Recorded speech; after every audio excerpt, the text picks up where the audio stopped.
Bonjour à toutes et à tous. Aujourd'hui, on se retrouve pour une vidéo de questions-réponses à propos de l'hypnose.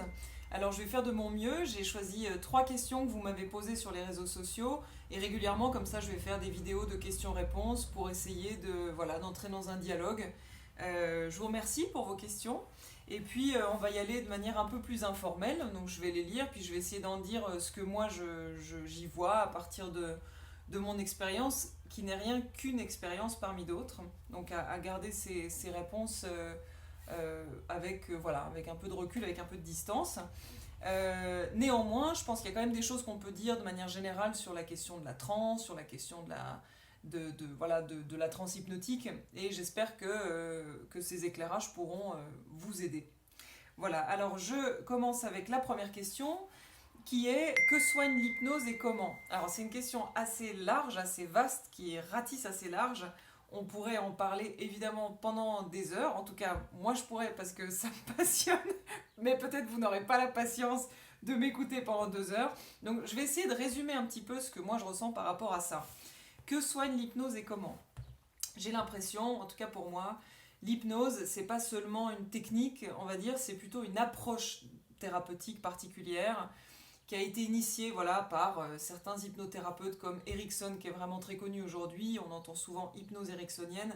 Et c'est une approche de la thérapie qui est un peu inconventionnelle dans la mesure où on va pas essayer de résoudre le problème en essayant d'aller chercher la cause ou en essayant de le comprendre de façon rationnelle, mais plutôt en contournant justement le mental pour aller chercher une solution dans l'ailleurs, voilà, dans un ailleurs, dans une espèce d'intelligence qui est un peu plus inconsciente, qui nous dépasse un petit peu. Euh, en lisant cette question, j'ai eu envie de reprendre Il suffit d'un geste de François Roustan, parce que pour moi, c'est quand même. Voilà, pour moi, c'est une des références, ce livre, sur la question de la thérapie, du geste thérapeutique. Et voilà, je tombe sur la page 14 et sur cette phrase que j'adore qui dit, à propos de la transe hypnotique, une sorte de gymnastique totale, une préparation à la danse dans votre vie. Et il ajoute la souplesse, la légèreté, la liberté. C'est dans votre esprit comme corps et dans votre corps comme esprit que vous les avez ressentis. Un peu plus loin, il ajoute, c'est tout votre univers qui a bougé, votre monde, si vous permettez l'expression. Et je crois que c'est une des plus belles manières de parler de la transe de manière générale. C'est-à-dire c'est une préparation à la danse dans sa propre vie. Donc, que soigne l'hypnose? On pourrait dire, de ce point de vue-là, si on prend l'hypnose dans son sens le plus existentiel, le plus fondamental, qui est à savoir retrouver un rapport au monde, un rapport à l'univers, un rapport à tout cela à travers son propre corps, à travers son ressenti, à travers son ressenti physique très concret, on peut dire l'hypnose, elle peut tout adresser, elle peut s'adresser à tout type de problématiques. Euh, Par exemple, quand on a des soucis d'alimentation, c'est toujours une question de déconnexion d'avec un certain mouvement, c'est toujours le signe d'une déconnexion, d'un déséquilibre, on pourrait expliquer ça comme on veut. Toutes les médecines traditionnelles du monde ont leur manière d'expliquer ça. En médecine chinoise, on parle beaucoup de déséquilibre. Il y a quelque chose qui n'est plus tout à fait en équilibre. Mais bon, ça c'est la médecine chinoise, c'est pas mon domaine, mais je sais que dans la tradition, dans certaines traditions chamaniques, on dit que voilà, il y a quelque chose en soi qui n'est plus, qui s'est comme coupé du corps, ou coupé du reste du monde, ou coupé de cette intelligence de la vie.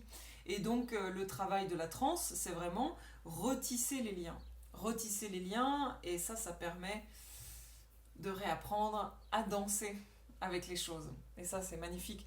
Donc, d'une certaine manière, on pourrait dire, l'hypnose, elle peut tout adresser, parce que la transe, c'est un phénomène humain existentiel. C'est pas une technique qui s'adresse forcément à un truc ou à un autre. Mais à cela, il faut évidemment ajouter que des séances d'hypnothérapie, évidemment, ça ne s'adresse pas forcément à toutes les problématiques, et il y a notamment des problématiques qui peuvent être très lourdes, très denses, très urgentes, comme des troubles psychiatriques aigus, comme des troubles dépressifs aigus, qui nécessitent, avant des séances d'hypnothérapie, des thérapies beaucoup plus de l'ordre de l'urgence, justement, de consulter un médecin, un psychiatre. Parfois, il y a des gens qui doivent passer par la médication parce que tout simplement c'est nécessaire que s'il n'y a pas ça, s'il n'y a pas cette béquille-là, en tout cas pendant un certain temps, c'est trop dur, on n'arrive plus à avancer. Donc moi je suis d'avis de dire chacun a à sentir pour lui dans sa situation qu'est-ce qui est juste et qu'est-ce qui est nécessaire et d'être aiguillé, s'il n'arrive plus vraiment à sentir pour lui-même, d'être aiguillé à aller vers la personne la plus adéquate. L'hypnose n'est pas forcément la solution la plus adéquate. De plus, elle n'est pas une solution miracle dans la mesure où il y a des fois où on va faire une séance d'hypnose, mais on n'est pas forcément, on n'est pas tout à fait prêt à ce que les choses bougent et donc la séance n'a pas vraiment d'effet. Et puis parfois aussi on n'est pas avec le bon thérapeute tout simplement. La rencontre n'est pas très féconde et donc il ne se passe rien, etc. Donc il faut toujours être un petit peu, comment dire, un petit peu modéré. Il n'y a pas de réponse absolue, il n'y a pas de vérité absolue, il n'y a pas de thérapie absolue. Voilà. Donc à la question que soigne l'hypnose et comment, je dirais, voilà, à la fois elle peut soigner beaucoup, je pense, parce que c'est pas l'hypnose qui soigne, c'est la vie qui soigne, et l'hypnose c'est une manière de se remettre à l'écoute de la vie. Voilà. Et puis de l'autre côté, il faut dire aussi que dans plein de situations qui sont uniques, ça n'est pas l'hypnose qui est indiquée, c'est autre chose, et ça il faut pouvoir avoir la, voilà, il faut pouvoir le voir. Ensuite, j'avance. Question numéro 2, qui est une question que certainement beaucoup d'entre vous se posent. Est-ce que chaque personne est réceptive? Alors, ça dépend ce qu'on entend par réceptif. Parfois, j'observe, et je crois que je raisonnais aussi comme ça avant de m'intéresser moi-même à l'hypnose, les gens entendent réceptif comme ces personnes qu'on voit justement dans ces spectacles d'hypnose qui sont extrêmement suggestifs et qui suggestibles, pardon, j'ai toujours un doute sur le, bref, qui tombent comme ça, qui tombent inconscients avec la voix de l'hypnotiseur, etc. C'est-à-dire, c'est ça qu'on appelle souvent des personnes réceptives, c'est-à-dire des personnes qui vont réagir très vite à la suggestion et qui vont devenir inconscientes, entrer dans un état modifié de conscience de manière très rapide, etc. Alors, est-ce qu'on est tous réceptifs? Bah, comme ça, non. Parce qu'il y a certaines personnes qui le sont et d'autres un peu moins. Ça dépend de sa sensibilité, ça dépend de sa suggestibilité, ça dépend de son ouverture aux autres. Mais il ne faut pas prendre ces spectacles d'hypnose pour référence parce que justement les gens qui sont sélectionnés par les hypnothérapeutes qui sont des excellents magiciens, qui ont vraiment une maîtrise de leur art très très fine et qui connaissent tous les trucs et les astuces pour justement bien repérer les gens qui dans le public vont être tout à fait d'accord de participer au spectacle et qui vont avoir cette espèce d'envie inconsciente de faire que le spectacle se passe bien et donc répondre très bien à la suggestion. Il faut plutôt penser la transe comme quelque chose d'un peu plus simple, d'un peu plus naturel, d'un peu moins spectaculaire. Ça n'empêche pas que ce soit très puissant. Mais enfin, la transe hypnotique, comme on la vit dans un cabinet, dans une séance d'hypnothérapie, c'est vraiment, je me laisse tomber dans un état d'ouverture et de disponibilité.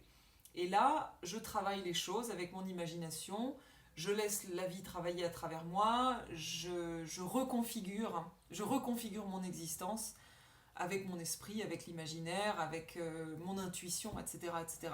Et donc, est-ce que chaque personne est réceptive? Ben, moi, j'ai envie de dire oui, on est tous capables de faire ça. Simplement, il y a des moments dans la vie où on est peut-être moins disposé à le faire, d'autres où on l'est plus. Voilà. Troisième question, peut-on retirer la mémoire d'un événement traumatique grâce à l'hypnose? Alors là, j'ai envie de répondre, la mémoire, non. On ne peut pas effacer la mémoire de quelqu'un, la mémoire, elle est là, ce qu'on a vécu, on l'a vécu, on ne peut pas l'effacer. Par contre, la réaction émotionnelle face à un stimulus qui nous renvoie à un traumatisme passé et qui nous handicape du coup dans la vie d'aujourd'hui, oui.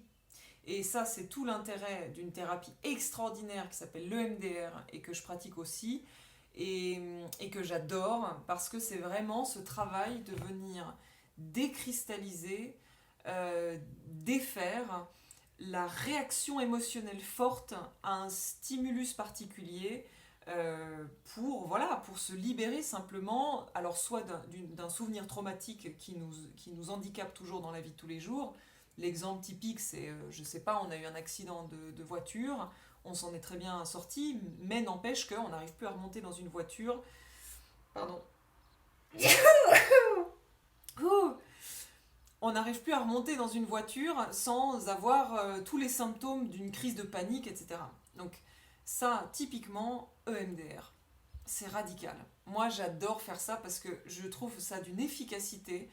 Les gens sont libérés en 2-3 séances. Ça sert à rien de passer 15 ans en thérapie pour essayer de EMDR. Et ça m'a rappelé d'ailleurs cette question, et merci beaucoup, de faire une vidéo spécialement sur le EMDR, et ça va être le thème de la vidéo de jeudi prochain. Voilà, donc je vous en parlerai plus à ce moment-là. Donc pour l'instant, j'explique pas trop.